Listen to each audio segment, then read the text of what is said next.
तो hello friends, welcome to our channel. चलो आज बात करते हैं हम एक्सरसाइज 5.2 के बारे में। ठीक है, एक्सरसाइज 5.2 किसका है? हमारा समांतर श्रेणी का। ठीक है, उससे पहले हमको जानना पड़ेगा क्या एनवा पद।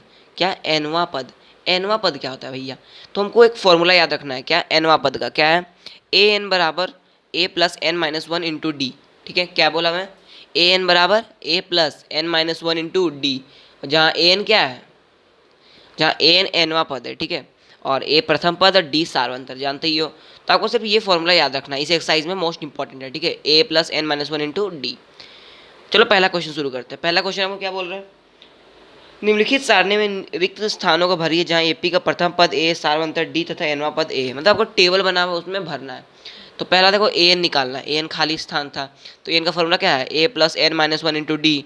एन कितना दिया? 8 दिया है, तो 8 में से एक गया 7 और डी 3। इसको सॉल्व करेंगे 28 आ जाएगा। उसी तरह से हम सॉल्व करेंगे, देखो सभी का आंसर आ जाएगा। देख लो आप, आपसे जो नहीं बना वो मैच कर लो आंसर। ठीक है, मैच कर लो जल्दी। दूसरा क्वेश्चन भी वही था। देखो ए एन आपको दिया है 0, तो ए एन 0 ले लिए हम, इतना लेकर डी का आंसर आ जाएगा ऐसे ही। आपको जो नहीं पूछा वो ले दो, लेकिन ठीक है, बन गया, कॉपी हो गया। तो चलो हम अगले क्वेश्चन पे पहुँचते हैं। तो चलो फ्रेंड्स अगला क्वेश्चन में पहुँच गए। ठीक है, देखो चौथा नंबर क्वेश्चन का भी आपका आंसर आ गया, चौथा नंबर क्वेश्चन का भी आंसर आ गया। ठीक है, अब पाँचवा का भी देखो, वही डी आपको 0 दिया था, तो आपका आ जाएगा 3.5। ठीक है, तो दूसरा क्वेश्चन हम शुरू करें। दूसरा क्वेश्चन हमारा क्या है? निम्नलिखित में सही उत्तर चुनिए और उसका औचित्य दीजिए। ठीक है, मतलब औचित्य मतलब क्या? प्रूफ देना है। ओके, तो सही उत्तर चुनिए। तो आपको 30वां पद निकालना। 30वां पद का ए 30, तो ए प्लस ए दिया 10 पहला पद, प्लस एन माइनस वन मतलब 30 माइनस 1, और डी कितना दिया है? -3। डी कैसे हम निकालते हैं? डी में आपको पहले ही बता चुका, डी का फॉर्मूला होता है। डी में कैसे बताया था निकालने के लिए? हाँ, डी का फॉर्मूला क्या होता है? दूसरी संख्या माइनस पहली संख्या, दूसरी माइनस पहली, उसको हम डी बोलते हैं। याद रहेगा? मैं आपको फिर रिपीट कर रहा हूँ, क्योंकि मैं पिछले लेक्चर बताया था डी के बारे में, दूसरी संख्या माइनस पहली संख्या, लेकिन आपको फिर याद रखने के लिए मैं एक बार रिकॉल कर दिया। ओके, तो चलो देखो, दूसरी संख्या माइनस पहली संख्या की है, तो आपका डी आ गया -3, तो उसी तरह से आपका आंसर आ जाएगा -77। ठीक है, और उसी तरह से दूसरा नंबर का भी आंसर आ जाएगा 22। बात समझ में आ गई? तो इतना कॉपी करो, हम आगे बढ़ते हैं। तो हो गया फ्रेंड्स, तो तीसरा नंबर शुरू करते हैं। तीसरा नंबर क्या है?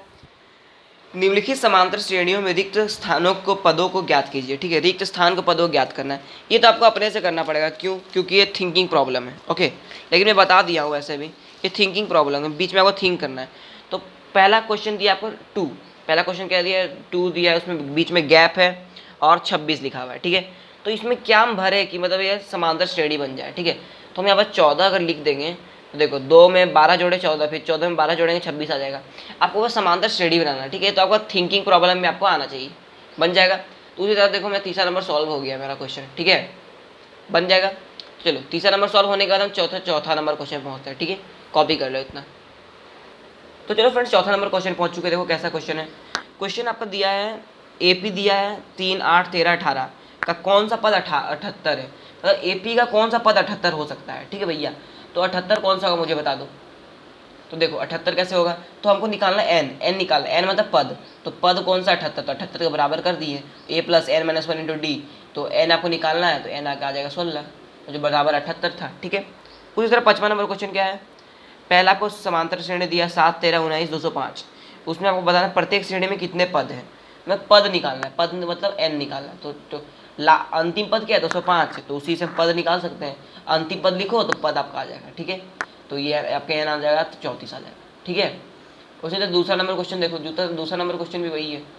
एन आपको दिया है 18, 15 पूर्णांक 1/2, 13 ऐसे दिया है। ठीक है, तो आपको क्या निकालना है? कितना पद है? पद निकालना है पूरा समांतर श्रेणी में, तो उसका अंतिम पद के बराबर कर दो और एन निकाल लो। ठीक है, तो ऐसे देखो, इसी तरह सॉल्व करने पर आपका एन आ जाएगा। देखो अब इसी तरह सॉल्व करने पर हमारा एन आ गया है। एन आ गया कितना? 27 आ जाएगा।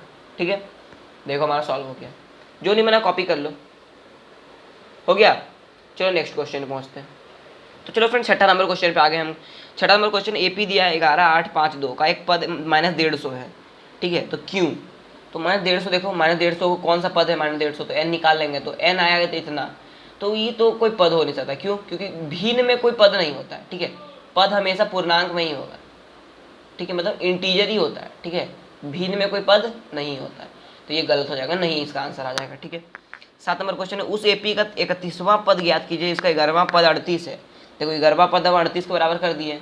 ठीक है, तो n-1d हो जाएगा ना, 10d।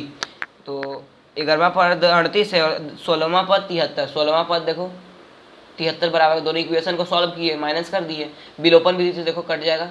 तो d का मान आया 7 और फिर d का मान पुनः इसी पे देने पर a का मान आ जाएगा -32। ठीक है, विलोपन विधि से सॉल्व कर लिए। फिर देखो 31वां पद पूछा है, 31वां पद हम यहाँ निकाल लेंगे। 31वां पद देखो a + n-1 × d बराबर 178। ठीक है, तो आपका आंसर आ जाएगा। तो इतना कॉपी करो, हम आगे बढ़ते हैं। तो चलो फ्रेंड्स, हो गया। चलो अब 8वां नंबर क्वेश्चन देखते हैं क्या है। 8 नंबर क्वेश्चन हमारा, एक एपी में 50 पद है जिसका तीसरा पद 12 और अंतिम पद 106, इसका 29वां पद याद कीजिए। देखो तीसरा पद आप हम निकाल लिए 12 और 50वां पद देखो 106 है, उसके बराबर कर दिए, विलोपन विधि सॉल्व किए तो डी और ए का मान आ जाएगा। पूछा 29वां पद, 29वां पद निकाल लिए। ठीक है, वो सेम क्वेश्चन था पिछले वाला क्वेश्चन की तरह। ठीक है, ये आपसे हो जाएगा। तो 9 नंबर क्वेश्चन पे पहुँचते हैं क्या है, यदि किसी एपी के तीसरे और 9वें पद क्रमशः 4 और -8 है तो इसका कौन सा पद शून्य होगा। तीसरा और 9वां पद मुझे दिया हुआ है। ठीक है, देखो तीसरा पद 4, 9वां पद -8, फिर विलोपन विधि सॉल्व किया तो डी और ए का मान आ जाएगा। अब पूछा कौन सा पद है, वह पद निकालना है जिसका मान 0 है। तो 0 का बराबर एन कर दिए तो एन का मान कितना है आपका 5 आ जाएगा। तो एन बराबर 5 में 5वां पद में मान क्या है 0 है। बात समझ में आ रही है, इतना कॉपी करो। अब हम बढ़ते हैं 10वें नंबर क्वेश्चन पे। ठीक है, कॉपी कर लो। तो चलो फिर 10th नंबर क्वेश्चन में पहुंच गए। क्या है, किसी एपी का 17वां पद उनके 10वें पद से 7 अधिक है, इसका सारांतर ज्ञात कीजिए। देखो ये दो चर रैखिक समीकरण का चैप्टर में आपको पढ़ा चुका हूँ। क्या कि देखो 17वां पद आप निकाल लोगे, 10वां पद भी लिख लोगे। ठीक है, और क्या बोला 17वां पद 10वां पद के क्या है 7 अधिक है, मतलब 17वां पद बड़ा है 10वां पद से। ठीक है, 17वां पद 10वां पद से बड़ा है। 10वां पद में हम जोड़ेंगे 7 तो 17वां पद के बराबर हो जाएगा, क्योंकि बराबर करना तो उल्टा जोड़ता है पड़ता है 7। जोड़ दिए उल्टा 7 तो आपका डी का मान आया 1, तो आपका डी का मान ही पूछा तो आ गया आंसर। ठीक है, तो 11वां नंबर क्वेश्चन देखो क्या है, एपी दिया 3, 15, 27, 39 का कौन सा पद उसके 54वें पद से 132 अधिक हो। तो एपी देखो 154वां पद हम लिख लिए। ठीक है, तो कौन सा पद उसके 54वें पद से 32 अधिक हो। ठीक है, तो 32 अधिक पूछ रहा है। तो मानो पहला पद ये है 54वां पद वाला और ये पद है, तो एन आपका 65 आ जाएगा। बात समझ में आ रही है, तो आप ऐसे सॉल्व कर सकते हो, कॉपी कर लो पहले। तो 12 नंबर क्वेश्चन पर बढ़ते हैं। क्या है, दो समांतर श्रेणियों का सारांतर समान है, यदि उनके 100वें पदों का अंतर 100 है तो उनके 1000वें पदों का अंतर क्या होगा। देखो ये बहुत इंटरेस्टिंग क्वेश्चन है। क्या है, 100वें पदों 100 पद पे लिख लो, ये आ जाएगा 100 पद दूसरा का, ये दोनों का ए अलग है क्योंकि दो समांतर श्रेणी है। तो दोनों का 100वें पदों का अंतर क्या है 100 है। ठीक है, इक्वेशन कर लिए। तो आपको ये पता होना चाहिए कि सारा अंतर समान होने के लिए अगर सारा अंतर मतलब डी, इस जगह डी अगर समान हो जाएगा ना किसी का भी दो समांतर श्रेणी का, तो उसका कोई भी पद का अंतर समान ही रहता है। तो 100वें पद का भी अंतर 100 ही होगा और 1000वें पद का अंतर भी 100 ही होगा। बात समझ में आ रही है, तो इसका आंसर 100 होगा। ठीक है, 1000वें पद का अंतर भी 100 ही होगा, कॉपी कर लो। 13 नंबर क्वेश्चन बढ़ते हैं। तो चलो फ्रेंड 13 नंबर क्वेश्चन क्या आपका बोल रहा है, 3 अंकों वाली कितनी संख्या है 7 से विभाज्य है। 3 अंकों वाली कितनी संख्या, तो मानो 3 अंक वाली कितनी संख्या है 100 से शुरू होती है और 999 में खत्म होती है। तो 7 से विभाज्य होने वाली संख्या कौन कौन सी है, 105 से विभाज्य होगी, 112 होगी, 3 अंक वाली खाली, और अंतिम में कौन विभाज्य होगी 994। ठीक है, तो ये आपका एपी बन गया विभाज्य होने वाली। तो आपको कितना पद पूछा है, तो पहला 105 है, अंतिम 994, इतना लास्ट पद आ जाएगा आपका, तो पद आ जाएगा 128। ठीक है, आप ऐसे ही सॉल्व करना जैसे मैं बताया, आपको पूरा नंबर आएगा। ओके, ये हो गया। अब 14 नंबर क्वेश्चन बढ़ते हैं। देखो 14 नंबर क्वेश्चन क्या है, 14 नंबर क्वेश्चन क्या बोल रहा है, 10 और 250 के बीच 4 के कितने गुणज है। 10 और 250 के बीच तो गुणज देखो 12 है, 16 है, 20 है और 250 से पहले 248 है। ठीक है, तो 248 बराबर कर दो, जो अंतिम पद है उसको बराबर कर दो तो एन आ जाएगा आपका 60 आ जाएगा। ठीक है, ये आपका आंसर आ जाएगा। बात समझ में आ रही है, इतना कॉपी करो। अब हम आगे बढ़ते हैं 15 नंबर क्वेश्चन के साथ। ठीक है, तो चलो फ्रेंड्स 50 नंबर क्वेश्चन बढ़ते हैं। एन के किस मान के लिए दोनों समांतर श्रेणियों के एनवां पद बराबर होंगे। मतलब एन का किस मान के लिए दोनों समांतर श्रेणी जो दिया है तो इक्वेशन हम लिख लिए बराबर होंगे, तो दोनों को बराबर हम कर दिए तो एन का मान अपने आ जाएगा 13। ठीक है, ये तो बहुत आसान था। 16 नंबर क्वेश्चन है, वह एपी ज्ञात कीजिए जिसका तीसरा पद 16 है और 7वां पद 5वें पद से 12 है। तो तीसरा पद है 16 हम कर दिए बराबर, 7वां पद और 5वां पद 12 अधिक है तो उल्टा साइड में 12 जोड़ दिए तो डी और ए का मान आ जाएगा, तो एपी लिख लेना। ठीक है, ये भी बहुत आसान क्वेश्चन था 16 नंबर भी।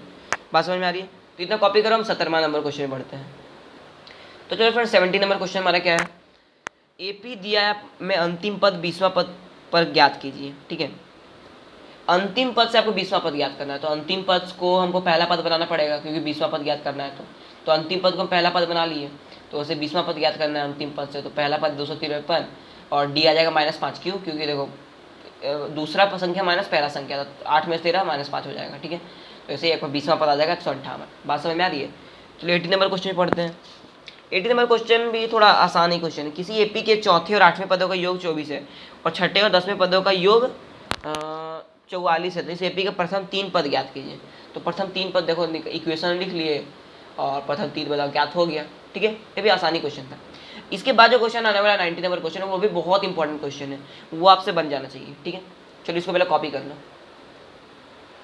तो जो फ्रेंड 90 नंबर क्वेश्चन देखो क्या है, ये मोस्ट इंपॉर्टेंट क्वेश्चन हमारा इस लेक्चर का। देखो क्या है, सुब्बा राव ने 1995 में 5,000 रुपये के मासिक वेतन पर कार्य आरंभ किया और प्रत्येक वर्ष 200 रुपये की वेतन वृद्धि प्राप्त की।